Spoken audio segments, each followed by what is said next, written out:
ദക്ഷിണകാശി എന്നറിയപ്പെടുന്ന കണ്ണൂർ കൊട്ടിയൂർ മഹാദേവ ക്ഷേത്രത്തിലെ വൈശാഖ മഹോത്സവത്തിന് തുടക്കമായി 26 ദിവസം നീണ്ടുനിൽക്കുന്ന ഉത്സവത്തിന് നെയ്യാട്ടത്തോടെയാണ് തുടക്കമായത്.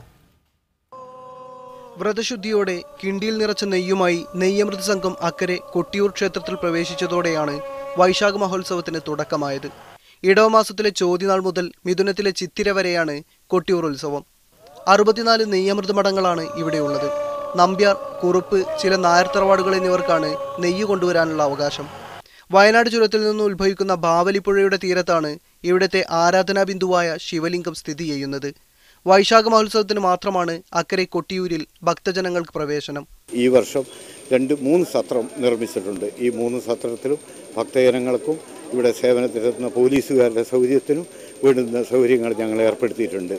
അതുപോലെ തന്നെ ഭക്തജനങ്ങൾക്ക് അവരുടെ ഈറനണിഞ്ഞു കഴിഞ്ഞാൽ അവരുടെ ഡ്രസ്സെല്ലാം മാറാനുള്ള ക്ലോക്ക് റൂം, അത് സാധനങ്ങൾ സൂക്ഷിക്കാനുള്ള ക്ലോക്ക് റൂം, വിശ്രമ മന്ദിരങ്ങൾ, ദിവസവും അന്നദാനം, അക്കരെയും ഇക്കരെയും അന്നദാനം. എത്ര ആളുകൾ വന്നാലും അന്നദാനം ഇവിടെ ഒരു പ്രധാനമാണ്. ഈ മാസം 14-ന് തിരുവോണാരാധനയും 17-ന് ഇളനീരാട്ടവും നടക്കും. അടുത്ത മാസം 2-ന് തൃക്കലശാട്ടത്തോടെ ഉത്സവത്തിന് സമാപനമാകും. മീഡിയ 1 കണ്ണൂർ.